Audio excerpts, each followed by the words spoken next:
y nos dice que son tres: es certeza, esperanza y convicción.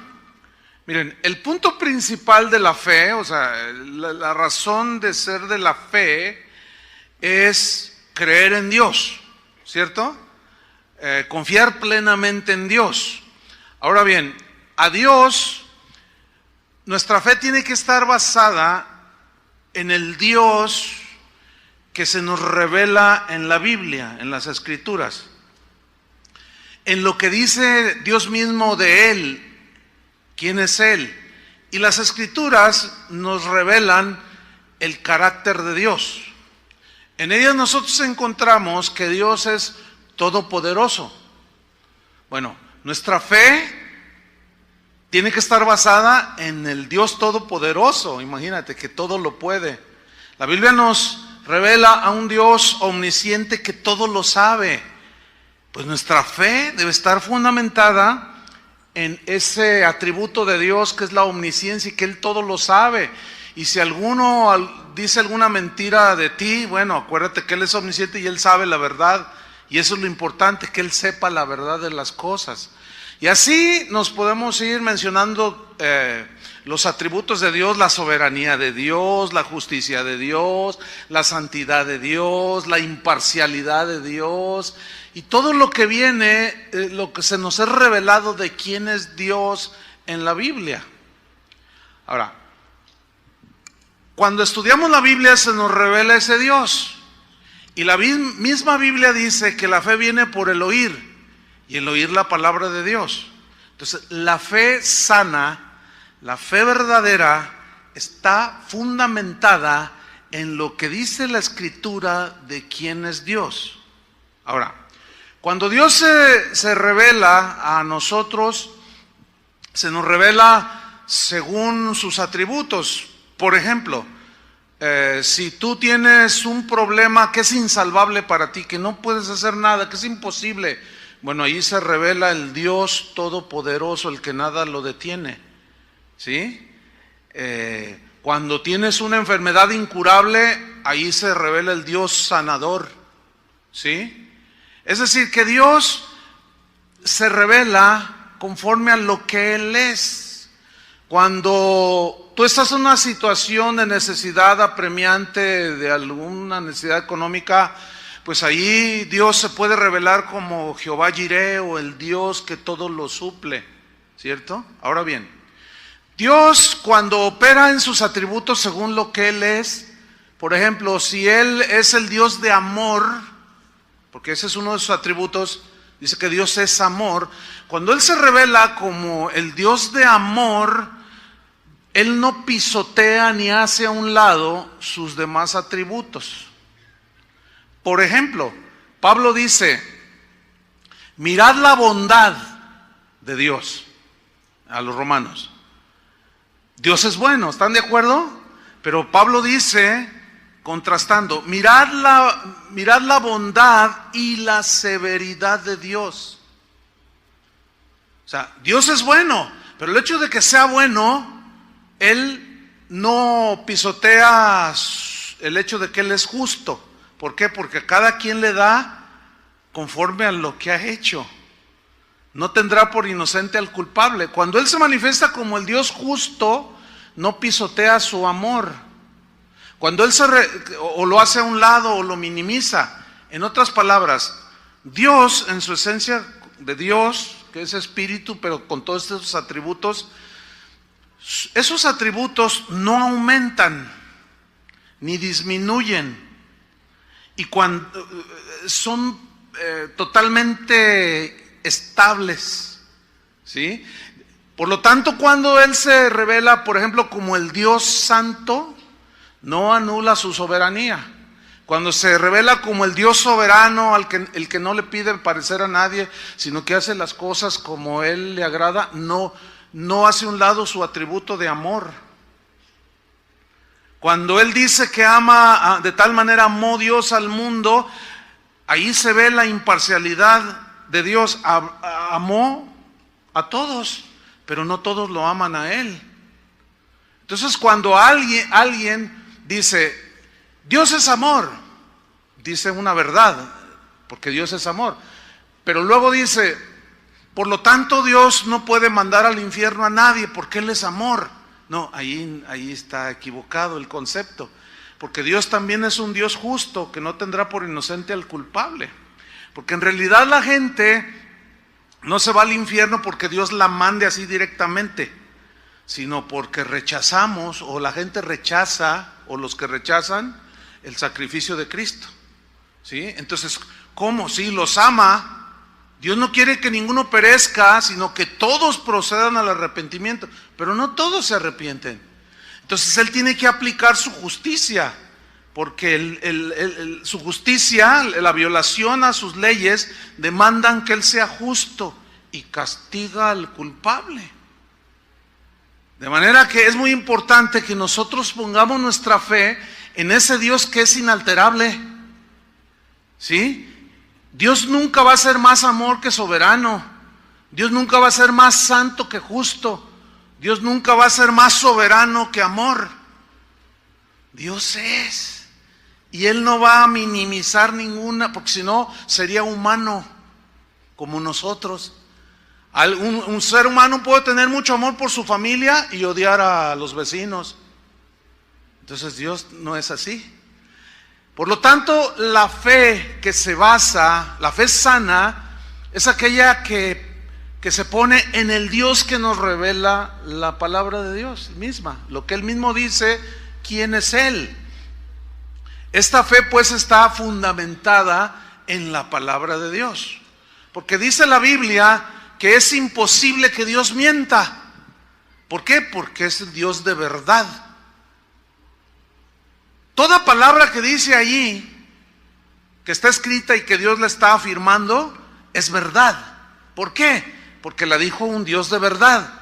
Y es imposible que Dios mienta. ¿Por qué es imposible? Porque va en contra de su santidad y de su veracidad. Por tanto, Dios es digno de ser creído por todos, pero no todos creen. ¿Sí?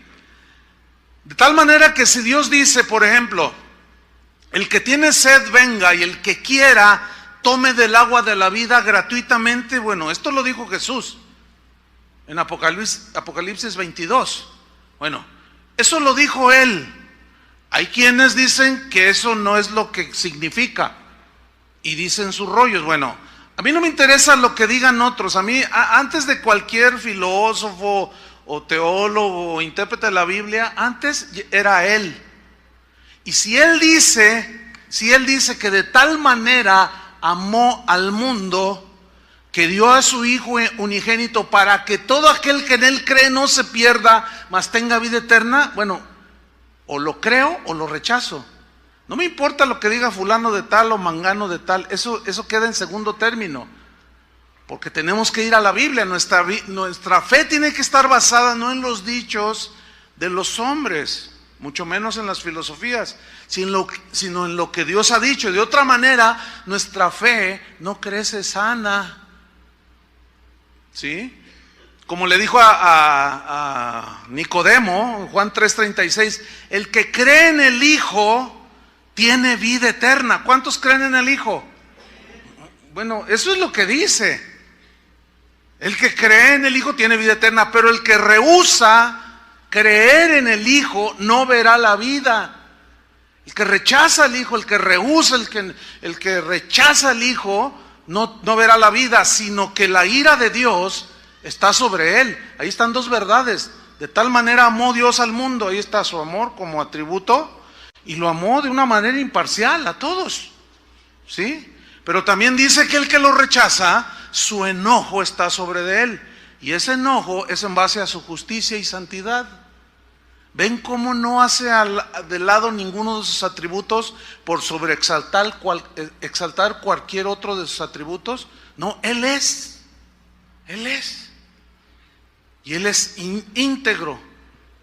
Si hemos creído en Jesús, si creemos en su palabra, esto nos produce certeza y convicción de que la fe que hemos puesto en Él, por haber oído el mensaje, pues nos da esa certeza. Por ejemplo, dice, Mas a todos los que le recibieron, a los que creen en su nombre, les ha dado potestad de ser llamados, ¿qué?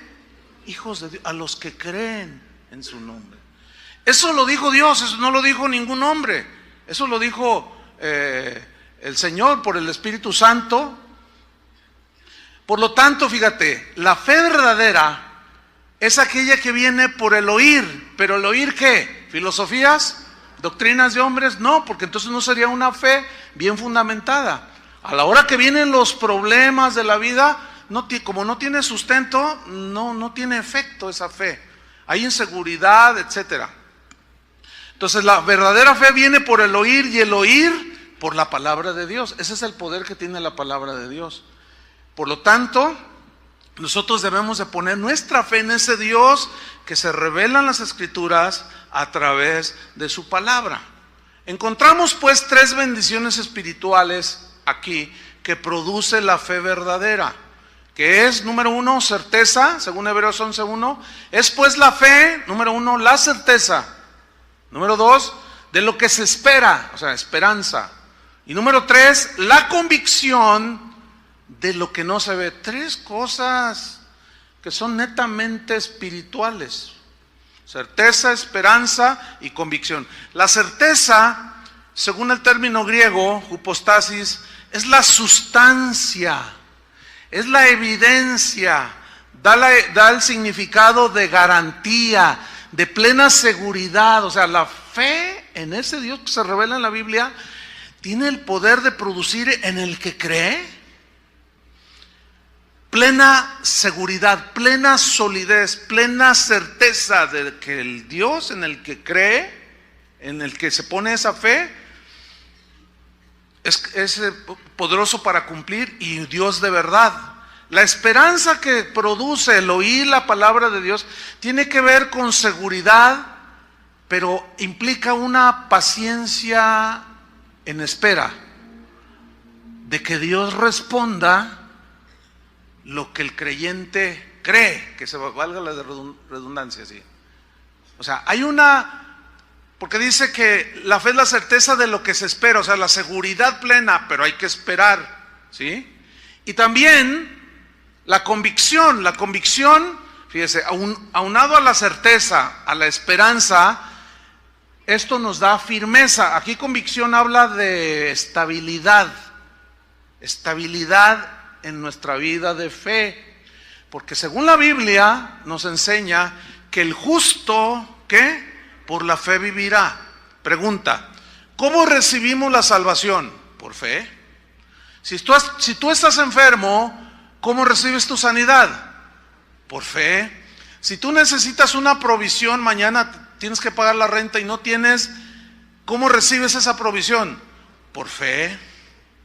Todo es por fe. ¿Sí? Por eso Pablo decía, porque por fe andamos, no por vista. Mas el justo por la fe vivirá. ¿Pero cuál fe? ¿Qué fundamentos debe tener esa fe? Ya lo expliqué al principio. Hay una historia que es muy ilustrativa de este principio. Abra su Biblia en Romanos 4:18. Ahí vamos a tomar muchas lecciones para nosotros el día de hoy. Abraham, aquí trata de Abraham.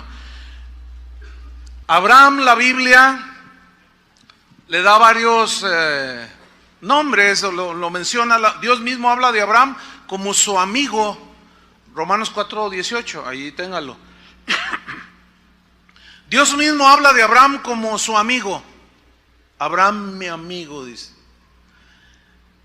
La misma Biblia, Dios mismo habla de Abraham como el padre de la fe.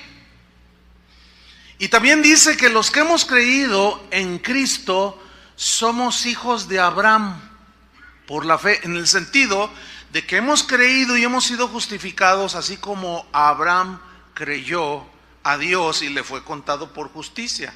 Bueno, aquí habla de la historia de Abraham. Vamos a leer Romanos 4:18 al 21. Dice así: Él creyó en esperanza contra esperanza, para llegar a ser padre de muchas gentes, conforme a lo que se le había dicho, así será tu descendencia. Y no se debilitó en la fe al considerar su cuerpo, que estaba ya como muerto, siendo de casi 100 años, o la esterilidad de la matriz de Sara, tampoco dudó por incredulidad de la promesa de Dios, sino que se fortaleció en fe, dando gloria a Dios, plenamente convencido de que era también poderoso para hacer todo lo que había prometido. Qué tremenda escritura esto. Vamos a centrarnos aquí, vamos a ir a otras escrituras, así que ponga una señal ahí, porque vamos a estar yendo y viniendo a Romanos 4:18.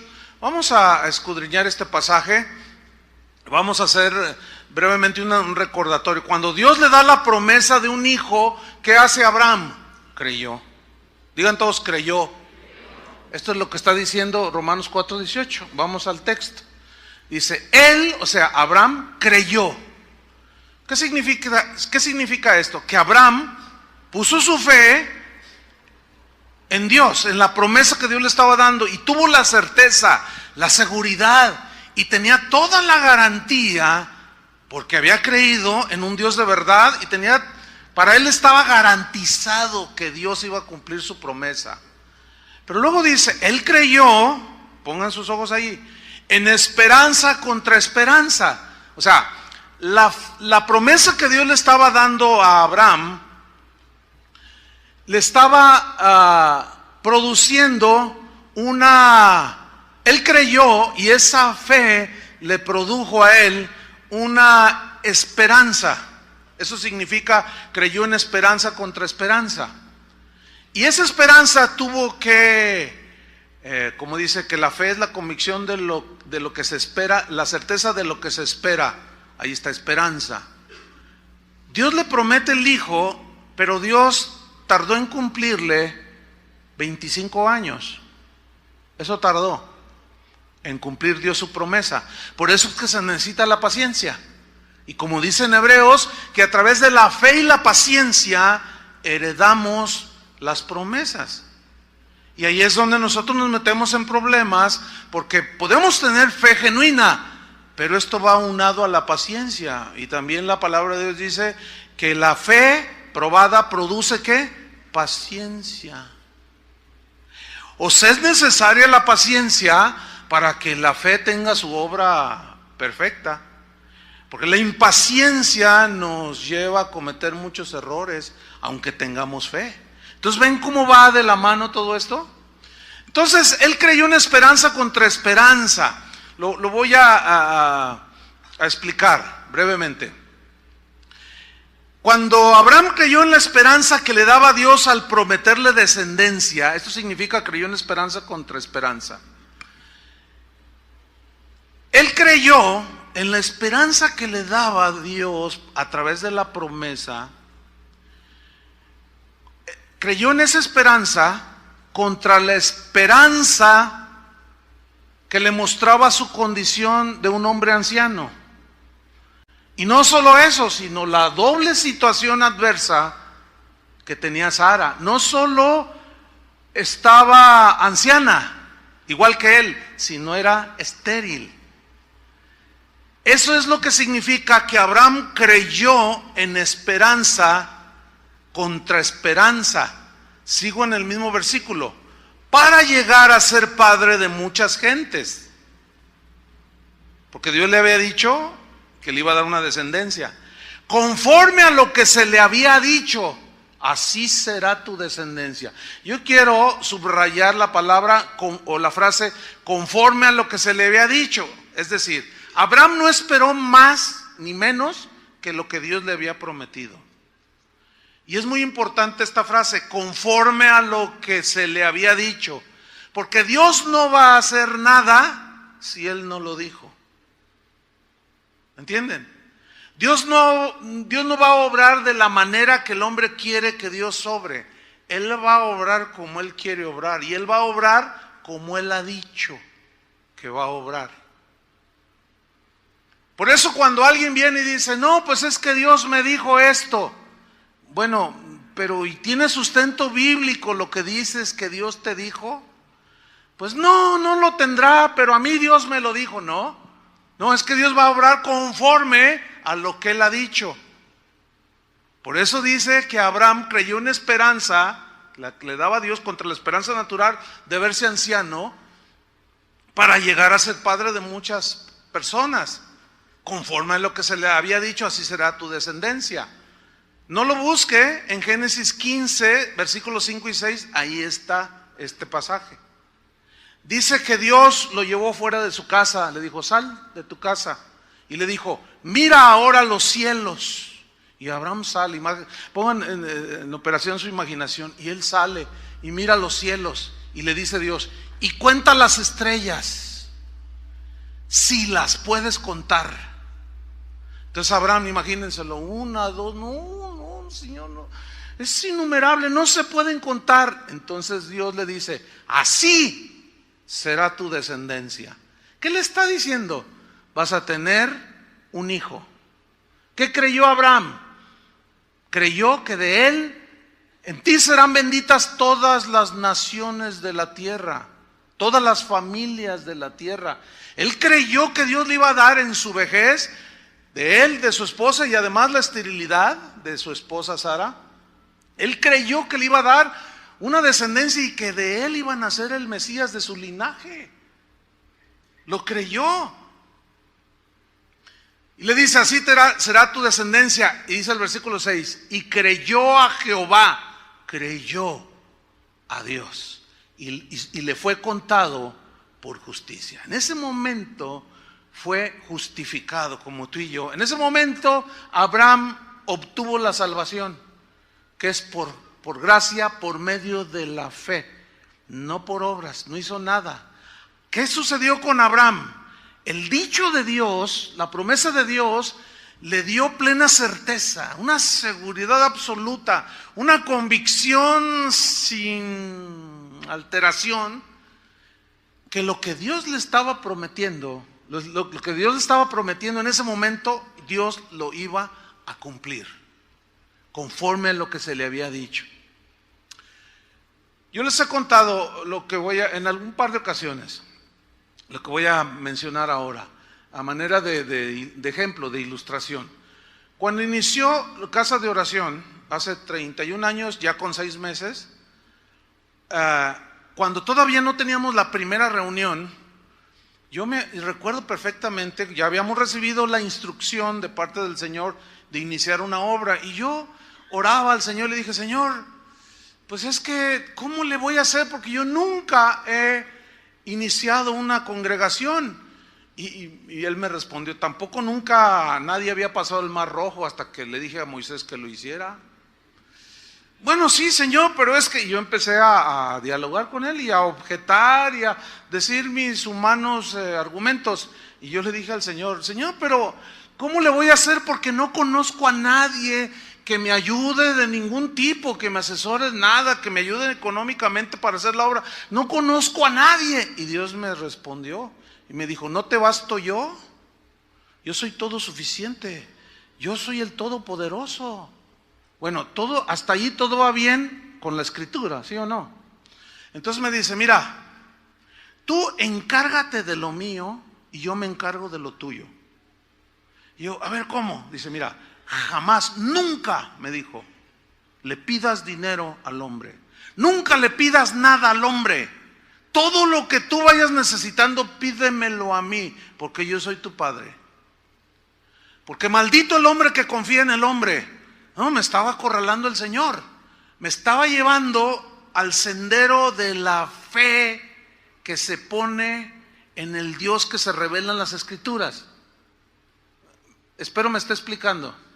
Entonces, bueno, ahí tenía las opciones, o ir a una agencia misionera, o pedir la ayuda de iglesias grandes, o confiar plenamente en Dios. Conforme a lo que se me había dicho que iniciara, así iniciamos. Ya son 31 años con 6 meses. Jamás hemos pedido un centavo. No hemos puesto la fe en el hombre. Ahora, ¿es mérito? ¿Hay algo meritorio en nosotros? No. No, porque la fe la fe que me vino, la esperanza que me vino, me dio una certeza Porque estaba revelándose conforme a las Escrituras el Dios suficiente, ¿no es cierto? El Dios que suple tus necesidades, el Dios que es el dueño de la plata y del oro, el Dios que mantuvo a Elías allí, el Dios que les dio vida a su pueblo Israel en medio del desierto. Era el mismo que me estaba diciendo: tú confía en mí, porque las puertas del infierno no prevalecerán contra la iglesia, y todo lo que tú necesites, pídemelo a mí. Hasta la fecha, hermanos. Pero no hay mérito en mí, porque esa fe no se produjo de la nada en mí, se produjo por la palabra. Y luego eso que me dijo a mí, lo veo plasmado en la Biblia. Entonces, cuando hay alguna situación, que ha habido cientos aquí en Casa de Oración, siempre ha sido la fe fundamentada en lo que Dios dice que es y en la palabra. Eso nos ha dado certeza, ¿entienden? Hemos esperado con paciencia que Dios obre en muchas situaciones y tenemos la convicción de que Dios está con nosotros, de que Dios nos ha sacado adelante. Volvamos con Abraham, Romanos 4:19. Dice que él creyó en esperanza contra esperanza para llegar a ser padre de muchas gentes, conforme a lo que se le había dicho, así será tu descendencia. Versículo 19. Y no se debilitó en la fe. Fíjate, yo quiero resaltar la frase: no se debilitó. Debilidad, pero debilidad de fe. No se debilitó en la fe. Nuestra fe se puede debilitar, eso implica también, no se debilitó, significa que se puede un cristiano, un creyente se puede debilitar en la fe, ¿sí o no? Pero él no se debilitó. Nuestra fe se puede debilitar cuando ponemos la mirada en las circunstancias que nos rodean y quitamos esa confianza y esa mirada en la promesa que nos ha dado y en quién es Dios y en qué nos ha dicho en su palabra. Les voy a poner algunos ejemplos en la Biblia. ¿Se acuerdan cuando, es más, hace rato lo cantamos? Contigo pasaré al otro lado, contigo juntos en el mismo barco. Bueno, ese canto fue inspirado sin duda de Lucas capítulo 8, cuando Jesús les dice: pasemos al otro lado. Fíjate, esa instrucción de Jesús aparentemente no tiene nada, pero contiene la esencia de todo. Porque el creador del universo, por quien existen todas las cosas y todo es sustentado por él, fue el que les dijo a los discípulos: pasemos al otro lado. Ahora, si lo que él dice se cumple, sí o no, claro, es el Todopoderoso. El problema se suscitó cuando los discípulos suben a la barca y entre tanto llegaban a su destino, que esta es una analogía de la vida cristiana. Mientras viene Jesús por nosotros, ¿cuántos lo esperan? Ya sea en el rapto o que muramos y vamos a su presencia y que nos lleve con él. En tanto que se da, hay una travesía en el mar. Espero me esté entendiendo en esta metáfora, ¿sí? Y bueno, mientras que él viene, nos puede suceder lo que les pasó a ellos. Pasemos al otro lado, pero mientras iban, dice que se levantó una tempestad de tal magnitud que pensaron que la barca se anegaba y se ahogarían. Y Jesús, el que tiene todo bajo control, se bajó a la parte inferior de la barca y se durmió. Estaba cansado. También fue un hombre. Y mientras estaba él durmiendo, la barca se hacía como papelito, ¿no? Y dice que vinieron los discípulos y lo despertaron diciéndole, Lucas 8, 24 y 25. Le dijeron: maestro, maestro, sálvanos que perecemos. Y despertando él reprendió al viento y a las olas y cesaron. Y se hizo bonanza. Pues claro, si él es el creador de todo, él tiene ese poder. Dice que reprendió al viento y las olas y se hizo bonanza. Pero luego en el versículo 25 sucede algo que tiene que ver precisamente con la enseñanza. Les reprocha y les dice: ¿dónde está vuestra fe? ¿Por qué no les dijo: ¿dónde está vuestra santidad? Porque no tenía que ver con santidad, tenía que ver con fe, de cómo estaban afrontando la situación. ¿Dónde está vuestra fe? Dice. ¿Por qué? ¿Dónde está vuestra fe? ¿Qué no les dije pasemos al otro lado? Él les estaba enseñando porque dice que atemorizados se maravillaban y se decían unos a otros, ¿quién es este que aún a los vientos y a las aguas manda y le obedecen? Estaban realmente maravillados, pero se nota que ellos estaban aprendiendo las lecciones de la fe. Las lecciones de en quién deben confiar, en la palabra de Jesús, en los dichos de Jesús, que Él nos vino a dar a conocer al Padre. El que me ha visto a mí ha visto al Padre, dijo. Igual es con nosotros, hermanos. Estamos en ese proceso, en ese trayecto hacia nuestra morada final, y en ese trayecto se pueden levantar las tempestades, los vientos huracanados, y dar con ímpetu contra aquella casa, y no cayó, dijo Jesús, porque estaba fundada sobre la roca. Pero este es el que oye y hace, y se entiende que el que oye cree, pero luego viene la obediencia. Pero el que edificó su casa sobre la arena oyó, pero no hizo, o sea, no obedeció. ¿Cuántos de nosotros oímos la palabra, oímos la enseñanza, se nos enseña algo acerca de alguno de los atributos de Dios, y lo escuchamos y decimos, ¡ay, qué padre, ya lo sé! Ahora ya aumentó mi conocimiento. Pero a la hora de aplicar ese conocimiento, si no pones tu fe en eso que tú escuchaste, no te va a servir de nada. Así es, dijo Jesús. El que oye mi palabra y no la hace es como el que edificó su casa sobre la arena, y vinieron vientos, ríos, dieron con ímpetu contra aquella casa, y ¿qué le sucedió? Se cayó. ¿Por qué? Porque no tenía fundamento.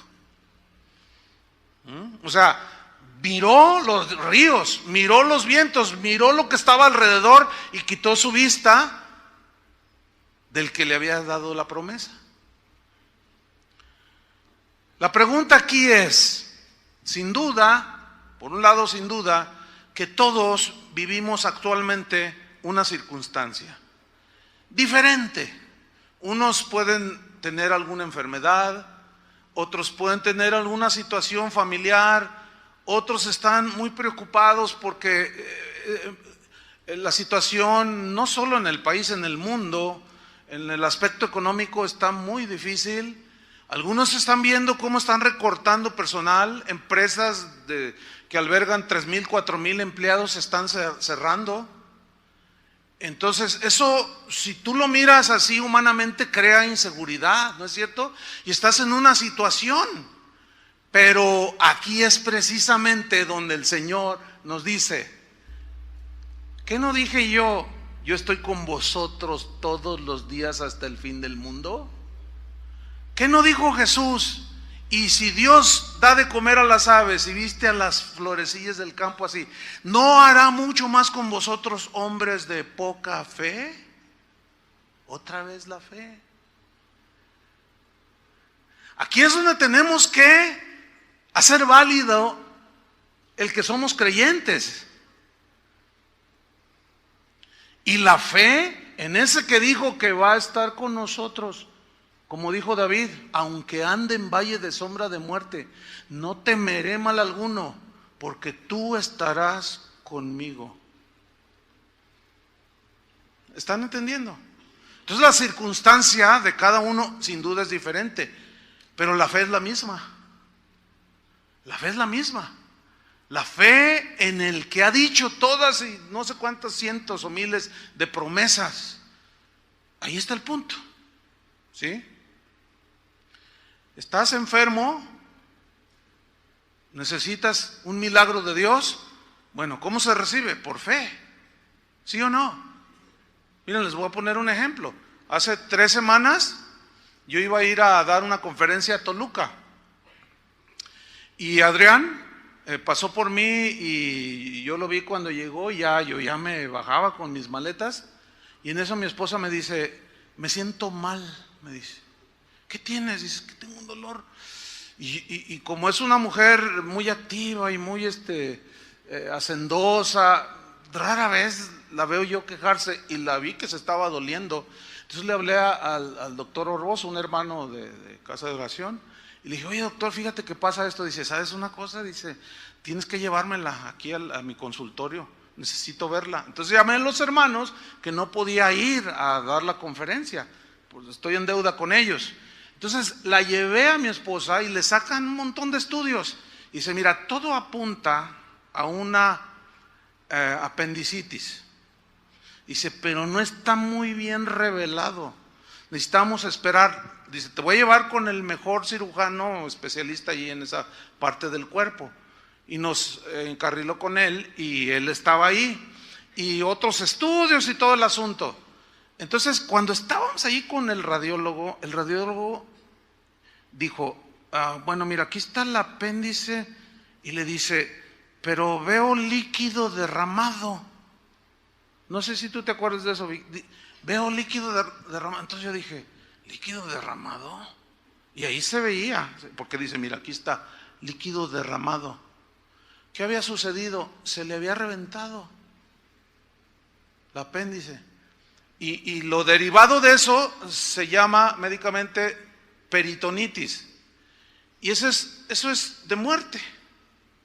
Bueno, el doctor dice, te vamos a tener en observación, le dice a mi esposa, unas 3 horas.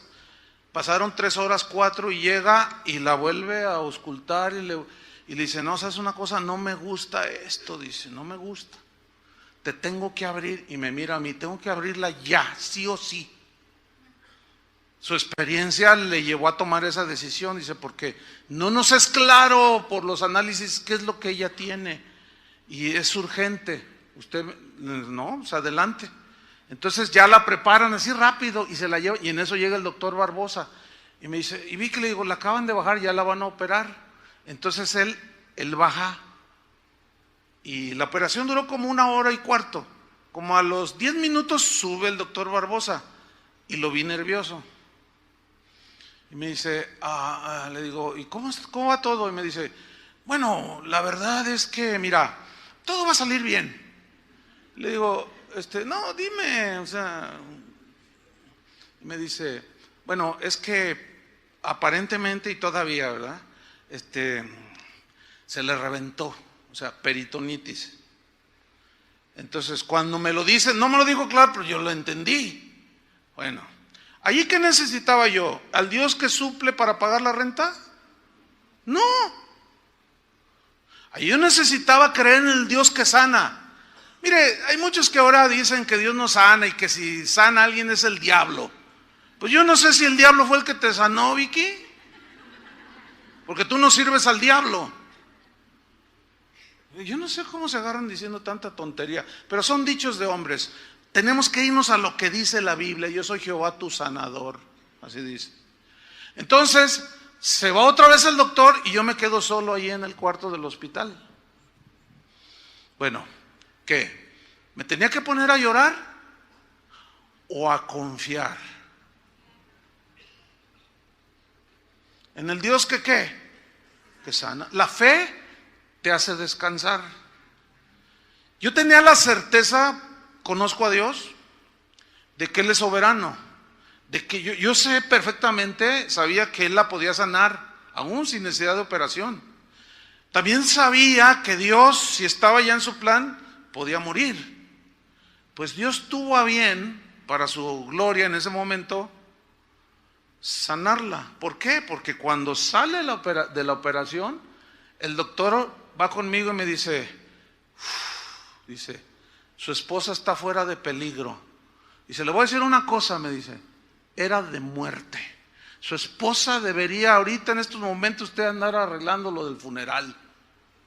Yo dentro de mí dije, gracias Señor. Bueno, lo dije, gracias a Dios. Y él dice, sí, gracias a Dios, dice, porque se me han muerto muchos, dice, de eso.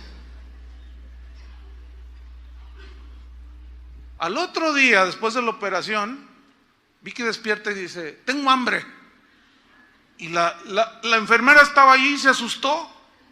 Dice, ¿Cómo? Si usted es la de la peritonitis.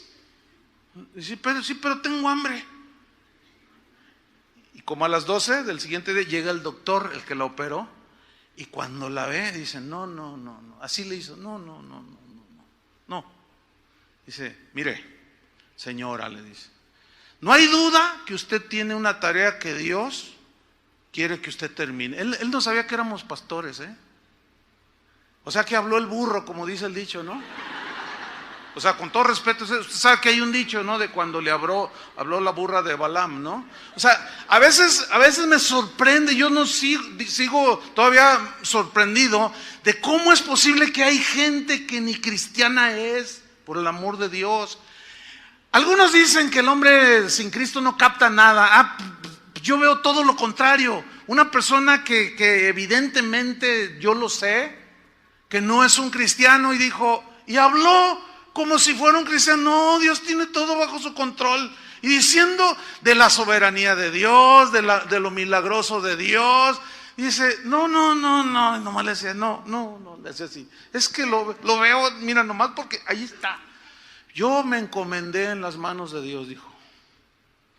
Como humano no puedo hacer más. Hice lo que tenía que hacer. Ya después nos dijo, mire señora, le lavé como 10 veces, hasta con 15 cuánta cosa le echó ahí.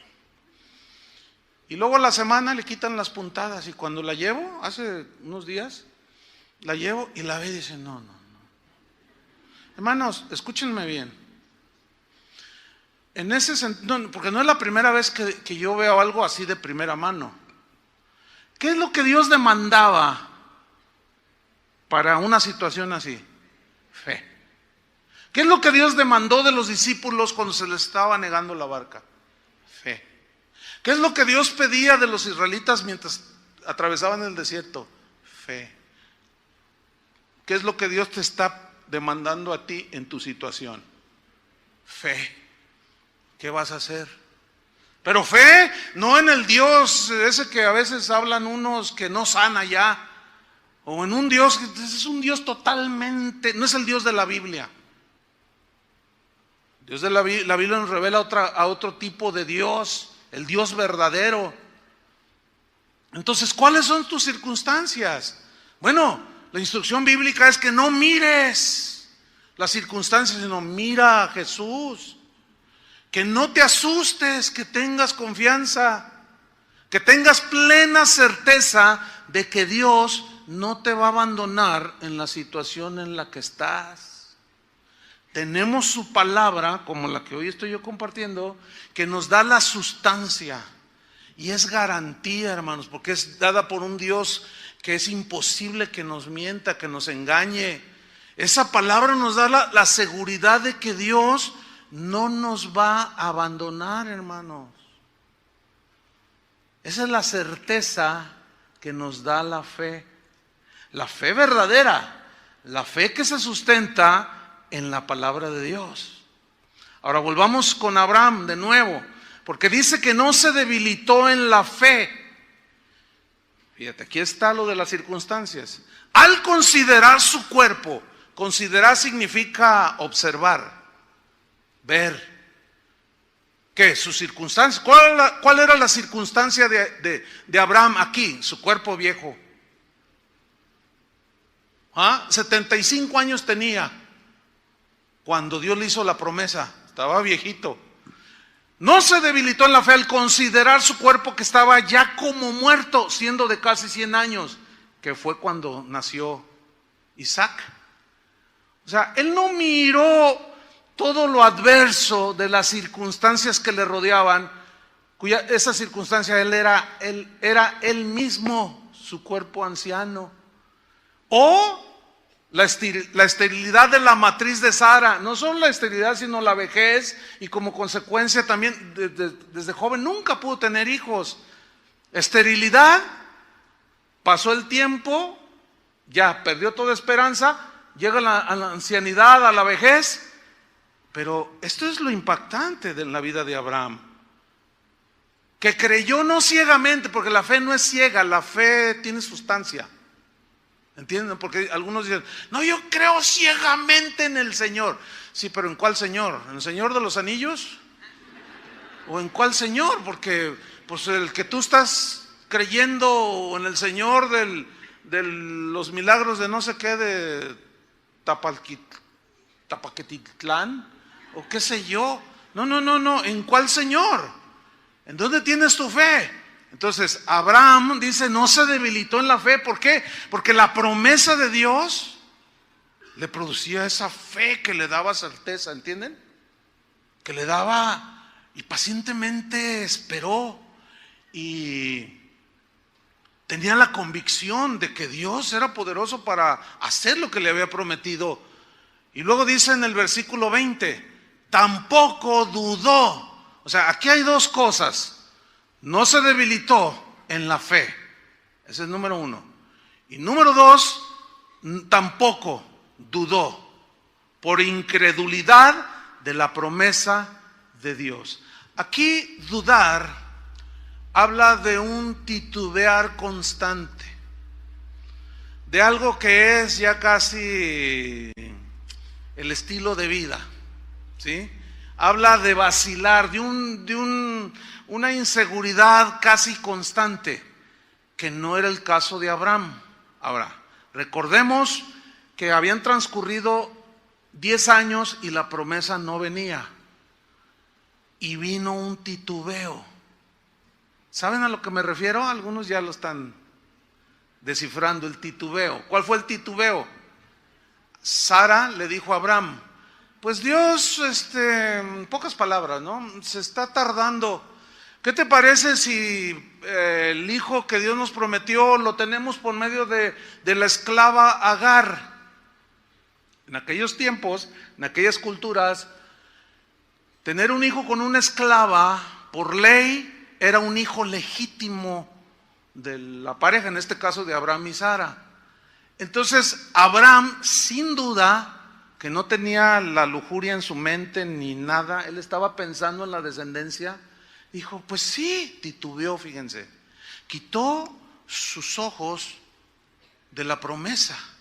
Bueno, a cualquiera de nosotros nos puede pasar eventualmente un titubeo. Pero aquí tampoco dudó implica que no era un titubeo constante, de siempre estar dudando, siempre estar vacilando. Ay, se me hace que Dios me tomó el pelo. Ay, no. Pero en ese caminar, ¿alguno de ustedes ha sentido ese titubeo? Yo sí. Pero yo quiero que ustedes relacionen el tampoco dudó con el versículo 19. No se debilitó en la fe al considerar su cuerpo, al mirar las circunstancias. Tampoco dudó, pero cuando tuvo ese titubeo, ¿por qué fue? Porque su paciencia estaba siendo perfeccionada. ¿Sí? 10 años, 11 años. Y tiene a Ismael, un hijo ilegítimo, y Dios le dice, no, échalo, porque ese no va a heredar. En otras palabras, Dios desechó que Abraham y Sara le ayudaran en el cumplimiento de la promesa. Que eso es precisamente lo que muchas veces nosotros nos encontramos haciendo, ayudándole a Dios. Y lo que es peor, le decimos cómo haga las cosas a nuestro favor. Y no es así, hermanos. Él es el omnisciente, Él es el que sabe todas las cosas. Nosotros tenemos que poner nuestra fe en ese Dios que todo lo sabe. Y que Él sabrá cómo, con su infinita sabiduría, sabrá cómo obra a favor nuestro, ¿sí o no? Nosotros lo que Dios nada más pide es fe, confianza plena en Él. Entonces vemos que la duda nos puede llevar a la incredulidad, y la incredulidad nos aparta de Dios. En Hebreos 3:12, ahí hay una reprensión a los creyentes, y dice así Hebreos 3:12, mirad, hermanos, que no haya en ninguno de vosotros corazón malo de incredulidad para apartarse del Dios vivo. Aquí le está hablando a cristianos, creyentes, porque dice al principio en el versículo 12, mirad, hermanos. La Biblia dice, puestos los ojos en Jesús. Dice así, ¿verdad? En el autor y consumador de nuestra fe. Autor y consumador de nuestra fe. Autor porque Él es el que de Él se generó la confianza que podamos tener en Él al darnos su palabra. Pero nosotros tenemos que creerla. Si no la creemos se queda estéril. Dice la Biblia que Jesús no pudo hacer muchos milagros allí en Nazaret donde se crió por la incredulidad de ellos. No creían, ni aún su propia familia creía en Él. Y dice que estaba asombrado y maravillado y no pudo hacer muchos milagros. Claro, si yo digo que los dones del Espíritu Santo, que los milagros cesaron, pues es obvio que Dios no va a hacer nada. Si no me crees, ¿cómo los voy a hacer? Y aún a pesar de que Dios en su soberanía puede hacer algún milagro aunque la gente no crea, porque Él es soberano, ¿sí o no? Aún así, miren, conozco el caso bien tremendo de un predicador. Esto es de primera mano, de un predicador muy reconocido que no cree en los milagros, que argumenta él que los milagros cesaron, que toda manifestación supuesta del Espíritu Santo, que es el diablo, dice un montón de cosas. Y resulta que ese pastor hizo una conferencia en su iglesia y un pastor, amigo mío, fue con otros dos de sus pastores de la iglesia donde él estaba, fueron a esa conferencia y los hospedaron en la casa de uno de los pastores, de este pastor que les estoy mencionando. Y resulta que se dan cuenta que la hija de este pastor tenía cáncer, leucemia, pues cáncer en la sangre, y estaba ya muy grave.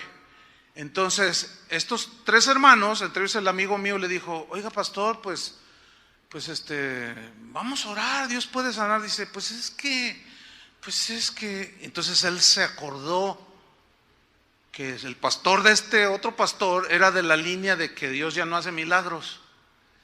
Dice, bueno, ¿nos deja orar por su hija? Y el pastor le respondió, bueno, está bien. Pues la veía quejarse y llorar. Dice, mira pastor, me contó a mí y después le contó a un grupo de pastores. Nos hincamos y pusimos las manos sobre de ella. ¿Y qué crees? La sanó el Señor completamente. Bueno, después nos enteramos de esa sanidad tremenda y que el pastor le dijo a su pastor, déjeme dar un testimonio, pastor. Entonces le dice, sí, pasa. Entonces toma el micrófono y dice, hermanos, ustedes todos conocen que mi hijita tenía leucemia, porque el Señor la sanó. Los hermanos que vinieron de México pusieron sus manos sobre ella y ya no tiene nada, y aquí está mi niña. Y orando el hombre, ¿sabes qué hizo el pastor? Lo corrió de la iglesia. Lo corrió. ¿Por qué? Porque no va con su teología. Pero es que el concepto de Dios está tan limitado. Y le digo yo, y el pastor no, el pastor se fue alegre y contentísimo. Dice, ¿qué me importa que me hayan corrido si mi hijita ya está sana? Pues claro. Entonces, ¿qué es lo que falta allí? Fe. ¿Estamos? Falta fe. Por supuesto, si tú no pones en operación tu fe, no va a pasar nada. Necesitamos creer. Todo lo recibimos por fe. Por eso nos exhorta y nos dice, mirad hermanos que no haya en ninguno de vosotros corazón malo de incredulidad para apartarse del Dios vivo. Vamos allí mismo en Hebreos, creo que están ahí en el versículo 15, porque allí vamos a ver otro ejemplo de Israel en su travesía por el desierto. Mira, esta historia de Israel a través del desierto es una metáfora de la vida cristiana, así como lo de la barca. Dios les había prometido que los iba a introducir a una tierra donde ellos iban a comer leche y miel, ¿se acuerdan? O sea, habla de abundancia, una tierra de abundancia. Pero para fin de llegar a esa tierra que fluía leche y miel, ellos tenían indefectiblemente que atravesar el desierto. ¿Sí? Pero en esa travesía se presentaron un montón de situaciones. En primer lugar, ellos, cuando van saliendo de Egipto, de pronto ven que los egipcios venían persiguiéndolos, los querían volver a aprisionar. Y Moisés le dice al Señor, Señor, le dice, no me hables a mí, extiende la vara en dirección al mar. Extiende la vara, fíjate, esa fue la instrucción para él. Eso le dijo, él tenía que hacer conforme a lo que Dios le estaba diciendo. ¿Y qué hizo Moisés? Creyó. Fue un acto de fe. Y extendió la vara y en el momento, dice que se abrió el mar en dos y pasaron como por tierra seca. Queriendo hacer lo mismo los egipcios, sin fe, se los tragó el agua y murieron ahí todos. Hermanos, hay muchos cristianos que tienen fe, pero no en lo que Dios les dice. Eso de extiende la vara, eso de dar 7 vueltas a Jericó y luego gritar, eran instrucciones específicas para el momento. A ver si me explico en esto. ¿Por qué? Porque una vez, yo me acuerdo que salí fuera y Adrián me contó, ¿qué crees? Dice, en la reunión ahí donde nos juntábamos a veces pastores, pues que vamos a hacer guerra, dice. Y pues nos fuimos a darle 7 vueltas allá a la catedral. Este es un hecho, pues, hubo muchos testigos ahí. Le vamos a dar, y todos liderados por un pastor de los que tienen fe en lo que dicen, no fe en el Dios de la Biblia, tienen fe en su fe. ¿Me entienden? Tienen fe en lo que ellos declaran, no en lo que Dios dice. Esa es otra cosa. Dice, ¿tú crees? Empezó, dice, vamos a dar 7 vueltas. Bueno, yo iba allí y dije, ay Señor, ¿y tú diste 7 vueltas? Dice, pues sí, di 7 vueltas. Y ya cuando dimos las 7 vueltas, pues ahora vamos a gritar, dice, que se caiga la catedral. Le digo, ¿y? Dice, pues ahí sigue. Y de eso hace como 15 años. Fíjate nomás, dice que la gente pasaba y los miraba y decían, híjole, y en este momento dice, háganse para atrás porque la onda expansiva nos puede dañar.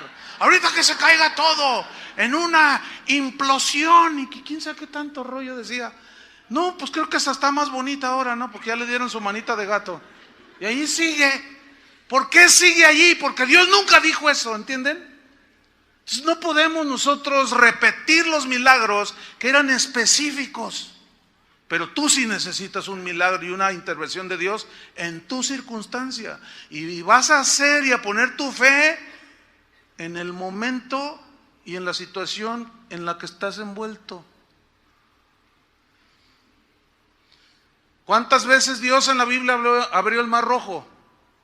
¿Cuántas? ¿Cuántas veces dieron 7 vueltas sobre una ciudad llamada Jericó y se cayó? Una.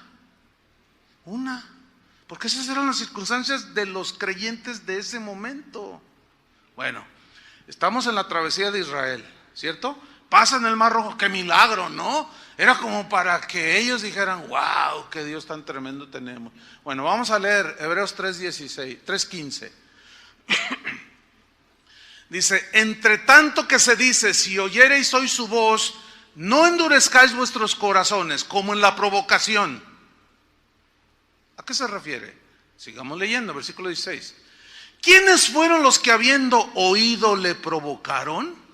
¿No fueron todos los que salieron de Egipto por mano de Moisés? Mira el 17. ¿Y con quiénes estuvo él disgustado 40 años? Dios disgustado con su pueblo 40 años. ¿Por qué 40 años? Ustedes recuerdan, dicen los entendidos, que el trayecto de donde ellos salieron de Egipto hacia la tierra prometida duraba 11 días. Pero ellos duraron 40 años. ¿Por qué? Porque nada más daban vueltas por su incredulidad. Nunca entraron. Les pasó lo que aquel asesino, en una historia que se cuenta en los Estados Unidos de un asesino que a mansalva asesinó a un hombre y tratando de huir en la penumbra de la oscuridad, tomó un caballo y galopó toda la noche y con toda su fuerza, y dijo: toda la noche voy a cabalgar y llegaré lo más lejos posible.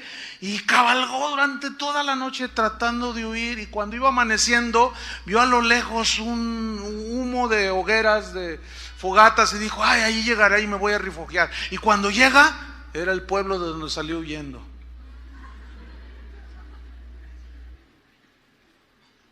Eso es exactamente lo que les pasa a algunos cristianos. Su incredulidad los hace dar puras vueltas y nunca avanzaron, y provocaban a Dios, y estuvo disgustado. ¿Podrá poner Dios mesa en el desierto? Claro que iba a poder, pero ellos lo estaban tentando, lo estaban provocando. Ellos estaban fallando en su fe. Y le dice: ¿no fue con los que pecaron, cuyos cuerpos cayeron en el desierto? ¿Y a quienes juró que no entrarían en su reposo, sino a aquellos que desobedecieron? O en otras palabras, que no creyeron, porque la obediencia va ligada a la fe. Fíjate el versículo 19. Y vemos que no pudieron entrar a causa de ¿qué? De incredulidad. Volvamos con Abraham. Tampoco dudó, Romanos 4:20, tampoco dudó por incredulidad de la promesa de Dios, sino que se fortaleció en fe. Digan todos: fortaleció en fe. La palabra fortalecerse viene de un término griego, endunamo, que significa fortalecerse internamente en Dios, o sea, espiritualmente en Dios. Fortalecerse para seguir adelante en la encomienda y el propósito que Dios tiene para tu vida. Fortalécete en el Señor. A los efesios les dijo: por lo demás, hermanos míos, fortaleceos en el Señor y en el poder de su fuerza. Y luego les dice: porque no tenemos lucha contra carne y sangre, sino contra principados y potestades, huestes espirituales de maldad en las regiones celestes, legiones de demonios que están allí queriéndonos engañar, atacar. Para tener esa lucha necesitamos estar fuertes. Humanamente, no, sino espiritualmente. Tú puedes ser, inclusive una persona puede estar inválida de sus piernas, pero estar bien fortalecido interiormente. Yo conozco gente así, que tiene una fuerza espiritual y una fe inquebrantable, tremenda. ¿Por qué? Porque la están poniendo en el Señor, y porque no miran sus circunstancias, sino que como Abraham, no dudan por incredulidad de la promesa de Dios, sino que se fortaleció en fe. Esa es la promesa de que Dios va a multiplicar las fuerzas al que no tiene ningunas. Que va a aumentar tus fuerzas como las del búfalo. Pero si tú confías en Él.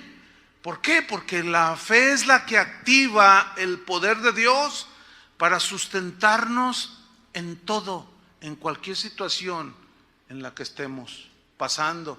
Por eso necesitamos la fe verdadera.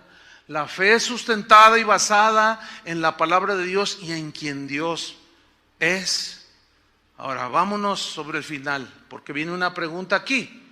Dice que no dudó por incredulidad de la promesa de Dios, sino que se fortaleció en fe.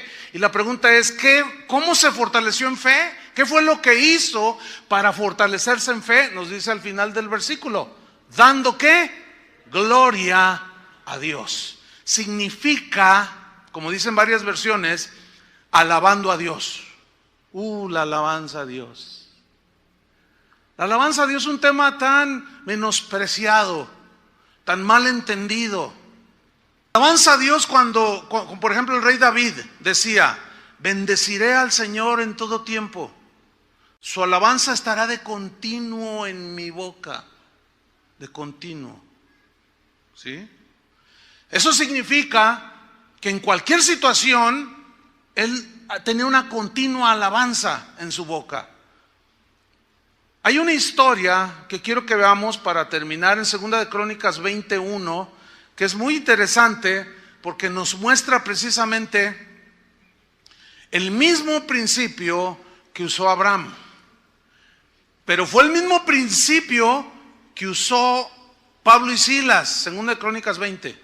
Fue el mismo principio que usaron cuando estaban en la cárcel, con el cepo aquí, con las cadenas. Y dice que a medianoche Pablo y Silas cantaban himnos a Dios. No estaban en la mejor condición ni en la mejor situación. Su circunstancia era totalmente adversa, ¿sí o no? Pero ¿qué hicieron? Fortalecieron su fe, dando gloria a Dios, alabando a Dios.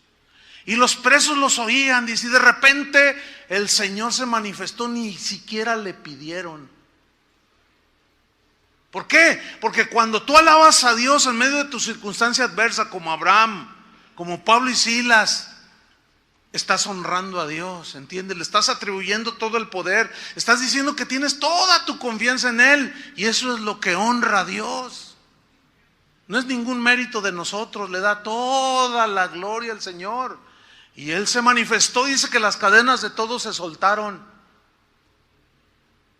Y dice que el carcelero se espantó y fue hincándose, le dijo: señores, ¿qué debo de hacer para ser salvo? ¿Y qué le contestó Pablo? Cree en el Señor Jesucristo, cree, ten fe, y serás salvo tú y toda tu casa, cree. Vamos a esta historia, 2 Crónicas 21. Dice: pasadas estas cosas, aconteció que los hijos de Moab y de Amón, y con ellos otros de los amonitas, vinieron contra Josafat a la guerra. Y acudieron algunos y dieron aviso a Josafat diciendo: contra ti viene una gran multitud del otro lado del mar. Una gran multitud, dice, y de Siria, y a quienes están en Hasezón Tamar, que es en Gadi. Entonces él, reacción natural, ¿qué tuvo? Temor. Como los discípulos en la barca, tuvieron temor. Y Josafat, aquí está, humilló su rostro para consultar a Jehová, e hizo pregonar ayuno a todo Judá. Y se reunieron los de Judá para pedir socorro a Jehová. Fíjate, orar, pedir socorro.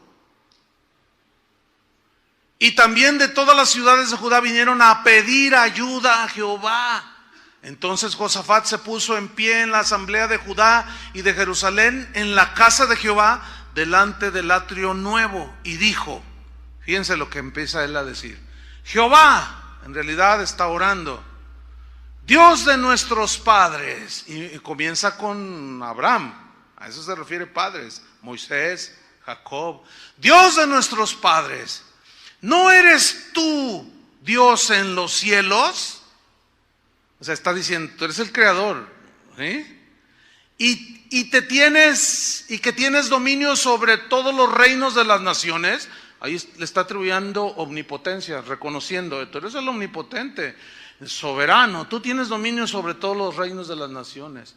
¿No está en tu mano tal fuerza y poder que no hay quien te resista? Yo quiero que noten que él está dando crédito a todos los atributos de Dios, o a los que en ese momento él necesitaba que se manifestaran: todopoderoso, omnisciente, todo suficiente, soberano. Ok, dice, no hay quien te resista. Y luego dice el versículo 7, Dios nuestro. Me gusta esa frase, Dios nuestro. Ese era el Dios de ellos. Es el mismo Dios de ayer, hoy y por los siglos. Él no ha cambiado. Sigue siendo el mismo. Dios nuestro. Yo te pregunto, ¿ese es el Dios tuyo o es un Dios limitado? Poquito de esto, poquito de acá, poquito allá, poquito más allá. Dios nuestro, dice, ¿no echaste tú los moradores de esta tierra delante de tu pueblo Israel y la diste a la descendencia de Abraham tu amigo? ¿Ven cómo conocía las escrituras?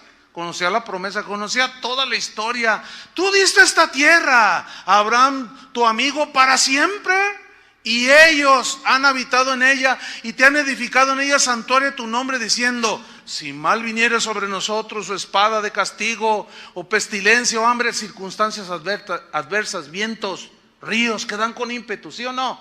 ¿Lo alcanzan a ver? Ahí está. Nos presentaremos delante de esta casa y delante de ti, porque tu nombre está en esta casa, y a causa de nuestras tribulaciones clamaremos a ti, y tú nos oirás y salvarás. Este es el verdadero lenguaje de la fe.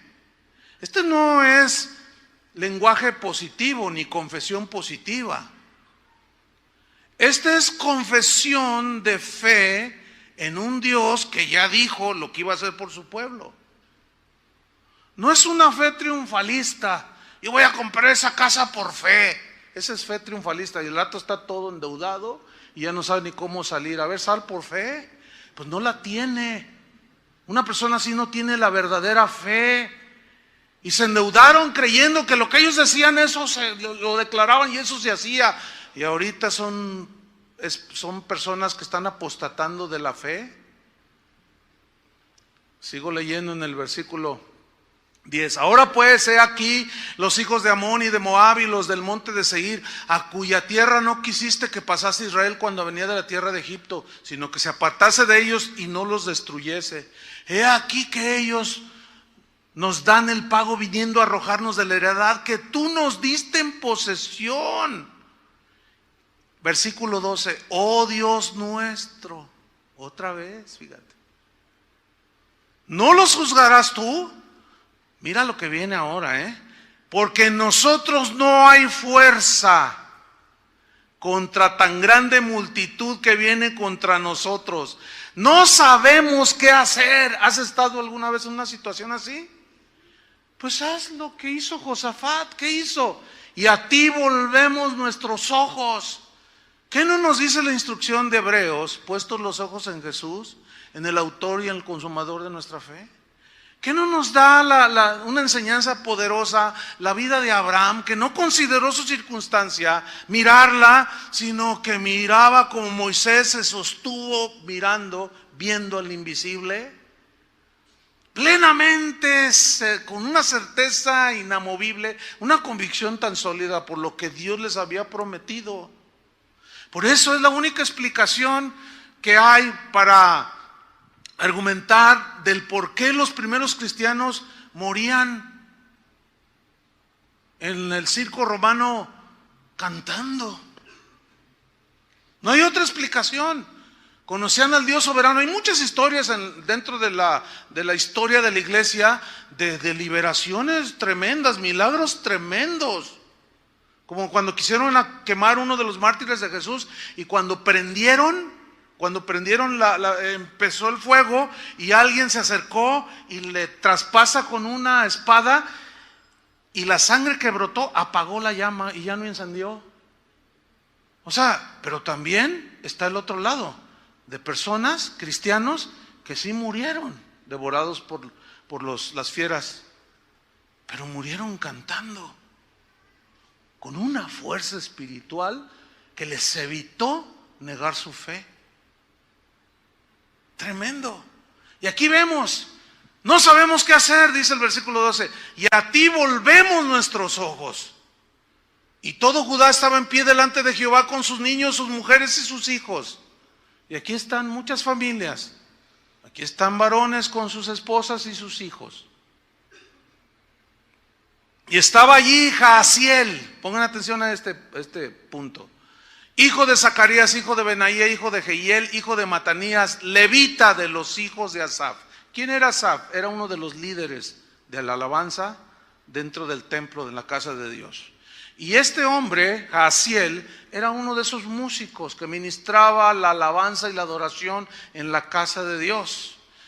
Y sobre y sobre el cual vino el Espíritu de Jehová en medio de la reunión y le dio una palabra que hoy nosotros la definimos como palabra profética. Y dijo, versículo 15, oíd Judá todo, y vosotros moradores de Jerusalén, y tú rey Josafat, Jehová os dice así, no temáis, ni os amedrentéis delante de esta tan grande multitud, porque no es vuestra la guerra, sino de Dios. Amén. Dice, versículo 16, mañana descenderéis contra ellos. He aquí que ellos subirán por la cuesta de Cis y los hallaréis junto al arroyo antes del desierto de Jeruel, y no habrá para qué peleéis vosotros en este caso. Paraos, estad quietos y ved la salvación de Jehová con vosotros. Oh Judá y Jerusalén, no temáis ni desmayéis. Salid mañana contra ellos, que Jehová estará con vosotros. Escuchen, esa palabra profética iba totalmente de acuerdo con la mismísima palabra de Dios, ¿sí o no? Palabra profética que violente los principios de Dios no viene de Dios. Pero cuando alguien profetiza por el Espíritu y aún dice, tengo una palabra para ti, y lo que dice concuerda con las instrucciones de la Biblia, hay que poner atención, porque Dios sigue hablando de esa manera. Otra vez el mismo asunto, muchos no creen eso, pero eso a mí no me importa si creen o no. Lo que a mí me importa es, y a Dios le importa, es si tú crees la palabra, no lo que dicen otros. Y aquí vino. Es una historia del Antiguo Testamento, pero en el Nuevo Testamento también Agabo dijo, se puso el cinto de Pablo y dijo, el dueño de este cinturón, que era Pablo, dice, va a ir a Jerusalén y le van a dar una recia y le van a hacer esto y le van a hacer lo otro. Y todos identificaron que era de Pablo y fueron con Pablo, no vayas a Jerusalén, no vayas, lo amaban, lo querían. Y él les dijo, no, que están ahí molestándome. Yo estoy dispuesto a morir por el Señor Jesús. Pero le di una palabra profética para prepararlo de lo que le iba a acontecer en Jerusalén. Yo sí creo en esa palabra profética, no en la que así te dice el Señor, mañana vas a tener un negocio y vas a ganar 5 millones de dólares mañana. Porque siempre tiene que ser dinero. Falsedad. Pero eso no anula que hay palabra verdadera de Dios en ese sentido, instrucción de Dios. Yo lo creo porque esto está escrito en la Biblia. Pero vamos al final, ¿qué sucedió? Dice en el versículo 18, entonces Josafat se inclinó rostro a tierra, y asimismo todo Judá y los moradores de Jerusalén se postraron delante de Jehová y adoraron a Jehová. Y se levantaron los levitas de los hijos de Coat y de los hijos de Coré para alabar a Jehová, el Dios de Israel, con fuerte y alta voz. Y cuando se levantaron por la mañana, salieron por el desierto de Tecoa. Mientras ellos salían, Josafat, estando en pie, dijo, oídme Judá y moradores de Jerusalén, creed en Jehová vuestro Dios. ¿Ven? Clarísimo, creed en Jehová vuestro Dios y estaréis seguros, porque la fe, el creer, te da certeza, te da convicción. Y luego dice, creed a sus profetas, ¿y qué? Y seréis prosperados. Aquí prosperados significa, saldrás adelante en medio de esta circunstancia, pero cree. Y ahí el profeta era Jaziel, el que le estaba diciendo, no tengan miedo, Dios va a estar por nosotros, tú Josafat, no tengas miedo. Y ellos creyeron la palabra. Y si alguien se para aquí y dice, no temáis, y empieza a ministrar a algunos por el Espíritu, y aún diciendo, el Señor me ha mostrado que tú esto, y tú lo otro, no dudes, ten fe. Eso viene de Dios, por supuesto. Y a mí no importa si no lo creen otros. A mí me importa lo que dice la Biblia, no lo que dicen los hombres. Espero que usted también tenga ese principio. Creer lo que dice la Biblia y no lo que dicen los hombres. Y lo que yo estoy diciendo al menos no es de hombres. ¿Por qué? Porque yo se los estoy mostrando en la Biblia. Véanlo. Por eso a mí me gusta que abran la Biblia y lo vean con sus propios ojos. Su fe de cada uno de ustedes tiene que estar basada en lo que Dios dice. Y qué tremendo. Dice, y se levantaron los hijos de Coat en el 19 y los hijos de Coré para alabar a Jehová, el Dios de Israel, con fuerte y alta voz. Digan, sácate las guitarras, agarra el pandero y vamos ahorita, pero es de espadas, no, guárdala, Pedro. No, ahorita lo único que podemos hacer es alabar a Dios, no podemos hacer más. Eso es lo que hizo Abraham. Se fortaleció en fe dando gloria a Dios. Eso fue lo que hizo Job cuando le trajeron la noticia: tus hijos se murieron y todo lo que tenía se te acabó, Job. Y postrándose adoró al Señor.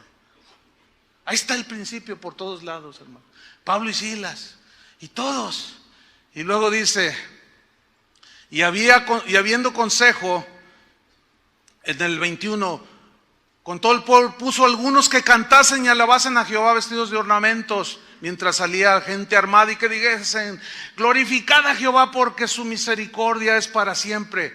Ahora, fíjense en el versículo 22, y cuando comenzaron a entonar cantos de alabanza, hay algo espiritual muy poderoso en la alabanza, hermanos.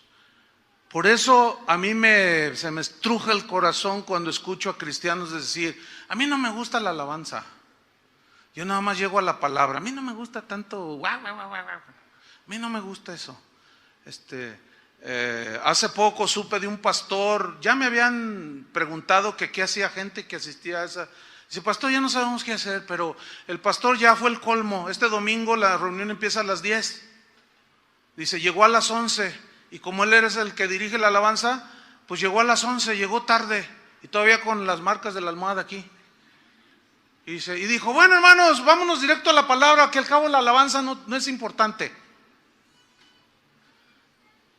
Eso dijo. Y ese pastor se pregona a los cuatro vientos que él conoce a Dios de una manera que nadie conoce, dice.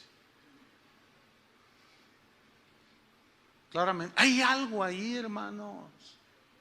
Y cuando empezaron a entonar cantos de alabanza, que fue lo que hizo Pablo y Silas, ¿sí o no? Que fue lo que hizo Abraham, se fortaleció en fe dando gloria a Dios. Jehová puso contra los hijos de Amón, de Moab y del monte de Seir las emboscadas de ellos mismos que venían contra Judá, y se mataron los unos a los otros. ¿Qué hizo Dios? Los confundió y salvó a sus hijos. Eso es exactamente lo que hizo Abraham. Se fortaleció en fe dando gloria a Dios. Y termina diciendo en Romanos 4: plenamente convencido Abraham de que Dios era poderoso para cumplir todo lo que le había prometido.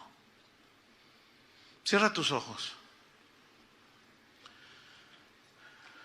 En esta ocasión me gustaría hacer un llamado, una exhortación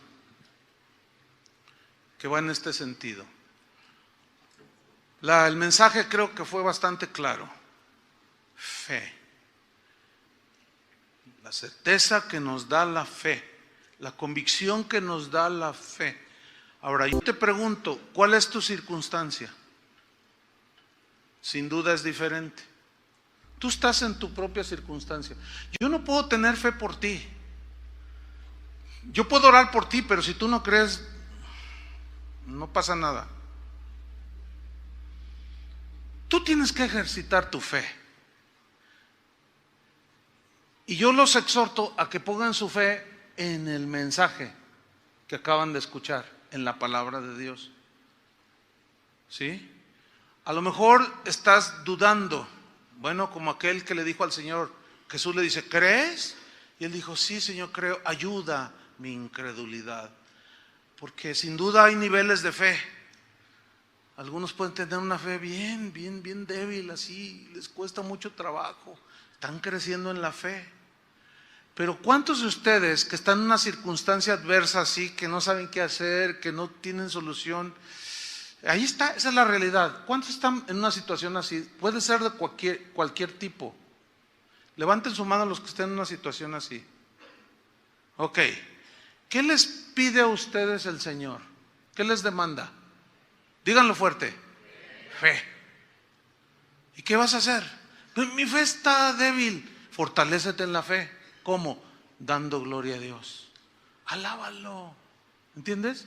Dad gracias en todo, porque esta es la voluntad de Dios para con vosotros en Cristo Jesús. Pablo lo resumió. Sabemos que los que aman a Dios, todas las cosas les ayudan para bien. Conocemos, lo entendemos. Y la fe es la que nos mantiene. ¿Sí?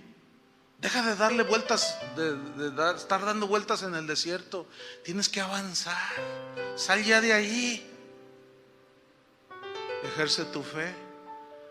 A una mujer le dijo: se ha hecho conforme a tu fe, le dijo. Conforme a tu fe. Porque sin fe es imposible agradar a Dios. Porque el que se acerca a Dios tiene que creer que le está escuchando y que le va a responder. Ahora, los que están en una situación así, pónganse de pie. Porque vamos los que están en una situación así, que la reconocen, claro. Yo entiendo que no todos pueden estar en una situación adversa, pero otros tantos sí. Ahí está la prueba, hay muchos. Yo no sé de qué tipo sea tu circunstancia o tu situación, tu necesidad, pero Dios sí la conoce, es lo importante, ¿sí o no? Ahora, Dios lo único que te pide es que creas en Él, que pongas tu confianza en Él. Levanta tus manos a Dios. Levantar las manos en la Biblia es una actitud de rendición, ¿sí? De dependencia, así como un niño cuando está en la cuna que está ahí indefenso y que apenas puede caminar, y que cuando te ve levanta las manitas para que tú lo agarres. Levantar las manos tiene ese y otros significados. Entonces, cuando nosotros levantamos las manos a Dios, estamos diciendo: dependemos de ti, Señor. Eso fue lo que hizo Salomón, levantó las manos. Eso fue lo que hacía David, levantaba las manos. Porque cuando tú lo haces, estás diciendo, y comienzas a alabar a Dios y a darle gracias, estás diciendo como hizo Josafat: Señor, y empezó a recordar lo que Dios había hecho en el pasado. Es bueno hacer memoria de lo que Dios ha hecho por cada uno de nosotros en el pasado. Yo te pregunto, ¿te abandonó Dios hace 2 años? Cuando estabas ¿verdad que no? Aquí estás todavía perseverando. Pero sigue la lucha, sigue la travesía en el desierto. La tierra prometida está cuando el Señor venga por nosotros. Lo que nos va a sostener aquí, de aquí en adelante, es la fe en nuestro Señor Jesucristo. Y esa fe es probada, esa fe es purificada para que se perfeccione la fe. Señor, te damos gracias porque tú eres paciente para con nosotros, dándonos enseñanzas y lecciones para que aprendamos a confiar en ti, para que pongamos nuestra fe en ti. Padre, tú eres el único que conoce las situaciones y circunstancias de los que están aquí o nos están escuchando o viendo alrededor del mundo. Allí donde están ellos, Señor, nosotros ni los vemos siquiera, pero tú los ves, los conoces. Lo único que pides es como a los discípulos en la barca: ¿dónde está vuestra fe? Y si Dios viste a las flores y a las avecillas les da de comer, ¿no hará mucho más con vosotros, hombres de poca fe? Fe. Pero esa fe viene por el oír, y el oír la palabra. Esa es la fe verdadera, la fe sana, la que tiene sustancia. Ahora pon tu fe en el Señor y alábale si eres capaz. Dale gracias y dile: Señor, pues perdóname, porque sin duda que la incredulidad vino en un momento, titubeé, pero tú eres bueno, Señor. Tú eres paciente. Padre, yo te pido que tu Espíritu Santo reparta en el corazón de cada uno de mis hermanos la porción que necesita.